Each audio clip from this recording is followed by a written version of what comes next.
دوستانو نن در سره یوه ډیره مهمه ویډیو شریکه کوم. پاکستان له افغانستان څخه څه غواړي؟ پاکستان له کابل سره، اسلام آباد له کابل سره چې کومې اړیکې دي، په دې اړیکو کې د پاکستان څومره ګټه او د افغانستان څومره ګټه ده؟ ولې بار بار پاکستان خپل استازي افغانستان ته لیږي، له هغه نه بعد بیا پر افغانستان باندې حمله هم کوي؟ پر دې مورد باندې خوندوره موضوع له تاسو سره شریکه کوم. ستاسو چې کوم سوالات ستاسو په ذهن کې راګرځي د هغو ټول جوابات په دغه ویډیو کې پراته دي. راځئ تر هر څه له مخه دا یوه ویډیو وګورو چې ډیره مهمه او ضروري ویډیو ده. زادی صاحب، ستاسو په اړه باندې د پاکستاني چارواکو وروستي څرګندونې د افغانستان په اړه د نسخې او د دې ترڅنګ بیا د یو هیات د رالیږلو پر څه معنا دي؟ مننه کوم. بسم الله الرحمن الرحیم. رب اشرح لي صدري ويسر لي امري واحلل عقدة من لساني يفقهوا قولي. سلامونه نیکی له محمد صاحب تاسو ته، ډاکټر صاحب ته، طاقت صاحب ته. ډیره خوندوره په زړه پورې مرکه ده، طرفه یې وګورئ. وعلیکم السلام. وعلیکم السلام. محمد صاحب محترم، دا اول ځل نه ده. فکر کوم چې د پاکستان دا ستراتیژي، دغه ستراتیژي چې موږ نوې ستراتیژي جوړوو او افغانستان سره ارتباطات جوړوو، دا ډیر مو اورېدلي دي، ډیر مو تجربه کړي دي. بارها وکیل راغلی، وزیر راغلی، رئیس راغلی، مولانا راغلی، کاری راغلی، شیخ راغلی دی، همدغه پروژې سره راغلی چې موږ یو نوې ستراتیژي جوړوو. خو چې بیا دلته موږ سپارښتنې، غوښتنې، پوښتنې ورته سپارلي چې څنګه تورخم څخه تېر شوی دی، ویزې بندې شوي، اقتصادي لارې بندې شوي، تورخم باندې ډزې شوي، نورستان بمبار شوی، کونړ بمبار شوی، پکتیکا او خوست بمبار شوی دی. زما پر اند باندې چې دا د پاکستان اسټبلیشمنټ یو تکراري نسخه ده، کنې د ستراتیژي د جوړولو لپاره بلا لارې دي. صرف دې ته نشته نفر راولږي، هغې نه وروسته ستراتیژي سره جوړ شي. افغانستان تقریبا دا څو لسیزې کېږي ستراتیژیګان درته وړاندې کوي، د دوستۍ لاس در غبرګوي او ته لاس په شانې ته نقطه کوي. محمد صاحب محترم، یو واضح راځي ولس دا خبره وکړو، سکور فطرتا تور دی. دا چې هر څومره زه ووینځم، په صابون وینځم، شامپو وینځم، اوبو کې واچوم، سمندر ته واچوم، تور ده، نه پاکیږي. تور د مار رفتار کوږ ده او د سپیلکۍ کږه ده او د پاکستان ستراتیژیګانې او موقف معلوم ده. ضرور نه ده چې زه بیا تکرار ونه وایم او تکرارا د دوی پر د تکرارا ستراتیژیګان باندې زه وغولېږم چې نه، پاکستان دا ځل کیدای شي جوړ شوی، پاکستان کیدای شي له بلوچستان څخه درس اخیستی وي، پاکستان کیدای شي پی ټي ایم تحریک څخه درس اخیستلی، پاکستان کیدای شي د خپل نامنۍ څخه درس اخیستی. قطعا امنه پاکستان زما دا شخصي نظر دی چې له خپلې بربادۍ نه له ستا له بربادۍ څخه دغه اخیستی، درس اخیستی دی. تاسو وګورئ د پاکستان جنرالان دفتن چیرته دي؟ ریټایر یا تقاعد شوي جنرالان چې دي، څوک په امریکا کې پراته دي، څوک په لندن کې پراته دي، څوک په امریکا کې پراته دي، څوک په استرالیا کې پراته دي.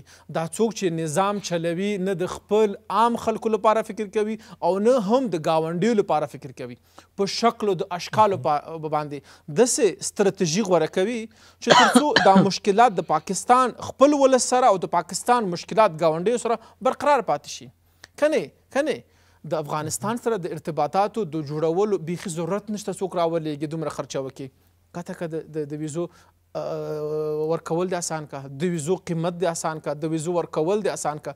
دویم، زما بندیان چې تاسو په کراچۍ کې بندیان دي، بر ناقدر سره بندیان دي، خو په مرضۍ درغلي دي، نه دومره آباد دي، نه دومره ښکلی، نه دومره پرمختللی زه سیاحت ته درشم. خو زما د خپلې بربادۍ، زما د خپلې ناخوالۍ، زما د خپلې بېاتفاقۍ له وجې زه شفخانه نه لرم، تداوي لپاره درغلی یم.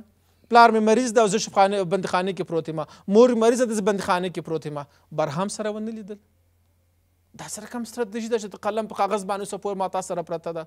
زه په دې خبره باندې محمدي صاحب تقریبا چې زما د خپل د عمر یاداشت ده، هر ځل چې پاکستان څخه څوک راځي، که هغه عالم دی، که شیخ دی، که مفتي دی، که وزیر دی، که رئیس دی، همدغه نسخې تر عنوان لاندې راځي چې موږ افغانستان د پاکستان اړیکې او نوې ستراتیژي ته ور چې هر کله بیرته خپل پاکستان ته تللی دی، بیرته هغه حالت د دوی وحشت هم لیدلی، د دوی دهشت هم لیدلی دی.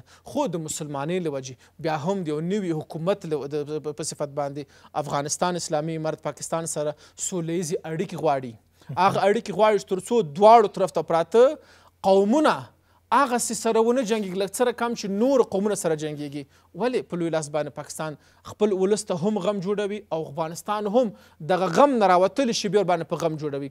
پاکستان ولې د دې ولې ځواب ستاسو په ران باندې څه دی؟ پاکستان پروژې سره اخلي محمدي صاحب محترم، هغه په خپلو فیصلو کې اخلاصمن نه دی، آزاد نه دی، خپلواک نه دی. کنې پاکستان ته هم د افغانستان سره د ستراتیژیګانو پلي کول او د افغانستان او پاکستان ترمنځ فیصلو جوړول او سیاسي اقتصادي ټولنیزو اړیکو جوړول ډېر آسان کار دی.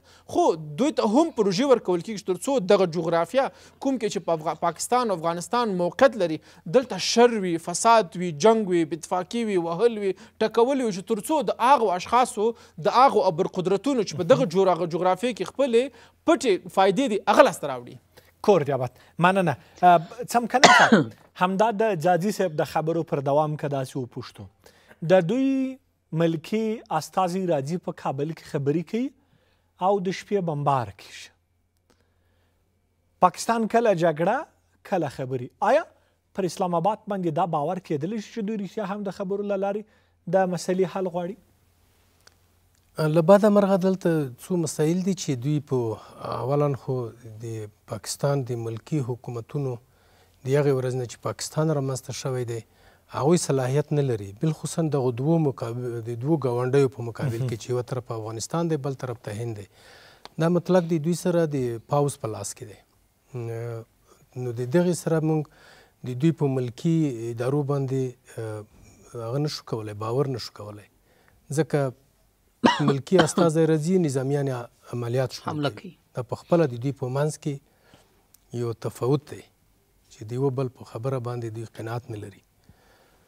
بله مسله دا ده چې پاکستان په خپله د دغې دپاره چې دوی هر وخت دپاره هدف یې ترلاسه کړی وي، دوی د ځان سره 3 ستراتیژۍ لري ځان دپاره. یوه یې د ځان دپاره ده، یوه یې د نړۍ دپاره ده چې هغو نه څنګه ګټه وکړي، یوه یې بیا د هغه څه چې دوی پلان ورکړل شوي وي چې هغه څنګه سر ته ورسوي، یعنې ګاونډیان. اوس ګوره څومره تفاوت دی. که موږ هندوستان وښیو، هندوستان طرف تجارت هم روان دی، یو بل سره بې ویزې راځي، مقدسه ځایونو ته یې ځي راځي. موږ دغې خواته بیا دا ډېره غټه ستونزه ده، اوس نه ده، د اوله نه ده ستونزه ده.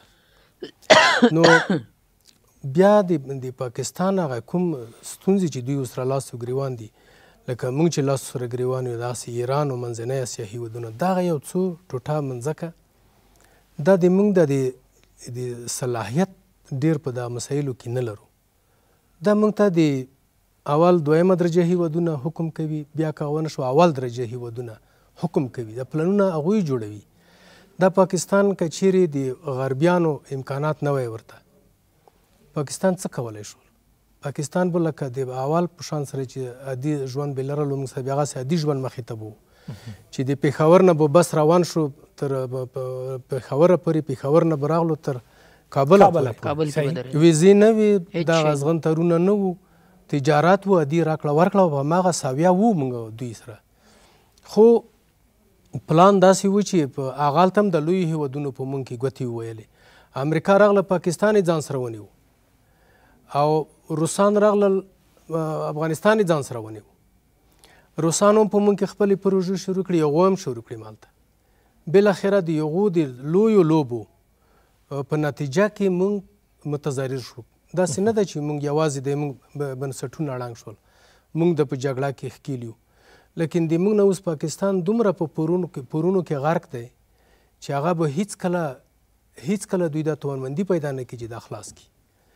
دوی د موږ نه ډېر زیات شمېرل، ځکه دوی 4 ولایتونه سره یو ځای شوي دي، هغه ټوله په قومي نومونو باندې یادېږي، اما په موږ کې دا شی نشته. موږ اوس د بل هر څه نه ښیو، موږ قرضداري نه یو، موږ روپۍ که په تزریق ډول سره یو څه موږ افغانۍ ثبات ساتلی دی. دا هغه څه دي چې موږ په سیمه کې برلاسي معلومیږو. خو پاکستان که چیرې په واقعي ډول سره په خپلو پلانونو کې تغییر راولي، هغه به څه وي؟ هغه به دا وي چې پاوز دا خپله پلان د افغانستان ستراتیژي، د عمق د ستراتیژي چې دوی ورته وایي، دا د ملکي ادارې ته ورکړي، تر څو پورې چې موږ دوی ترمنځ بیا خبرې اترې چې که نتیجه ورکوي، او که بیا فرض که په ټوله کې مو بحث کولو نتیجه بیا لري. کور دیابت مننه. دوستانو دا مرکه تاسو وخته یقیني حقیقت هم داسې د جاجي صاحب په وینا باندې یقین وکړي د پاکستان او د افغانستان تر مابین اړیکې دا وخت دومره خراب دي چې صحت یې نشته. تاسو وګورئ په افغانستان کې که د پاکستان ویزه تاسو ترلاسه کوئ ډېر په مشکل سره به ملاویږي، که بیا هم ملاویږي بیا په ډېرو ګرانو روپو سره ملاویږي، د غریب د مسکین د وس کار دم نه. خو کله چې هغه کسان چې بیا هم پاکستان ته مثلا د علاج د تداوی لپاره ځي یا د کاروبار لپاره ځي، داسې مثلا پر دغه ډیورنډ کرښه باندې یې بولې، سرحد یې بولې، بارډر چې هر څه یې بولې، پر دې لاره چې اوړي ځي، دلته مثلا یا د رشوت یا روپۍ یا په څه باندې مثلا داسې اوړي، څه نه ورته ویل کېږي، یعنې پیسې ځینې اخیستل کېږي، د پیسو په خاطر باندې پرېښودل کېږي. بیا چې کله د ښار مابینځ ته رسیږي، دلته بیا حکومت نسی په یو بل نامه باندې بیا پیسې ورڅخه اخلي، ها ورسره کوي، ها بیا بندیان په جیلخانو کې تر ډېره وخته پورې. اولین خو باید چې ته خپل قانون لرې، څوک خپل هیواد ته نه پرېږدي بغیر پاسپورټ او ویزه باندې دومره تکلیف او مشکل ورته جوړوي، دا باید په کار وي چې اولین یې پرېنږدي خپل هیواد ته د روپو په خاطر باندې چې کله یې پرېږدي ته بیا هلته نور مشکلات هم ورته جوړوي، مثلا هغه روپۍ ځینې اخلي یا مثلا زندان ته وړي، یا مثلا داسې ایسي پر لارې باندې یې ونیسي، روپۍ ځینې اخلي د روپو په خاطر باندې یې پرېږدي. داسې ډېر هغه افغانان چې اسناد نه لري پاکستان ته اوړي، نو له دغه مشکلاتو سره مخ کېږي او دا مشکلاتو سره اوس هم مخ دي. دوهمه خبر، پاکستان او افغانستان چې تر خپل مابینځ روابط ښه نه کړي، دغه د دوی په مابینځ کې چې دا کم جنجالونه بې اتفاقي د دوی تر مابینځ پر دې کرښه باندې راځي، یا دغسې د مثلا د قومونو له لارې راځي، مثلا داسې د افغانستان چې کم خلک پاکستان ته ځي هغه تنګول کېږي، دا نور نقصانات هم پېښوي، دا د دوی تر مابینځ نور تضاد هم راولي، دا د دوی تر مابینځ نور بعد راولي، دا د دوی په مابینځ کې نور هم په جګړو په بې اتفاقي په نفرت سره بدلیږي. امریکا ما تاسو ته وویل، امریکا چې له افغانستان څخه تللی، دا کار یې یو وکړي چې دغه به تر ډېره وخته پورې دغه دښمني د پاکستان او د افغانستان تر مابینځ روانه وي، چې دغه کرښه مثلا پر دغه ځای باندې اغزن تار یې تېر کړي، هغه اوس د پښتنو که یو طرف ته دي که بل طرف د دغو لپاره عذاب جوړ سو، یعنې داسې سو په دنیا کې د دنیا لپاره په دنیا کې تر پولیس ویرات کم هم نه ده. د دنیا د پولیس ویرات مثلا سختۍ دومره لري چې په ډېر مشکل سره به خلک یو بل طرف ته ځي، ولې ځکه چې دا پښتانه د له ډېره وخته پر دغه ځای باندې رشتې لري، پر دغه ځای باندې یو له بل سره مجبوریت لري، پر دغه ځای یو بل ته مجبوره دي، کاروبارونه دي، نو هغه ډېر په عذاب په ډېر مشکل سره اخته دي. هغه عوام خو څه کوي، خو دغه د حکومتونو تر مابینځ هم یو مصیبت یو غم جوړ سو چې هره ورځ نه په یوه او بله جمعه کې په شپږو 19 ورځو کې خامخا د تر مابینځ نښته او جګړې رامنځته کېږي، چې هغه هم د دغه کرښې پر سر باندې یا هغه د ولس د ځورېدلو پر سر باندې. نو فکر دا ده چې د دغو هیوادونو تر مابینځ دا نفرتونه ختم کړل سي، د پخوا په شان ته سي، نو دغه مشکلات به ټول ختم کړل سي، او دغه مشکل چې دا داسې د دوی تر مابینځ رامخته کېږي، دا نور مشکلات هم جوړوي. نو دغه مشکلات به دې حد ته رسیږي چې دغه دوه ګاونډي هیوادونه به یو د بل په بربادي کې داسې منتظر په انتظار باندې ناست او بهرني به متماشه کوي.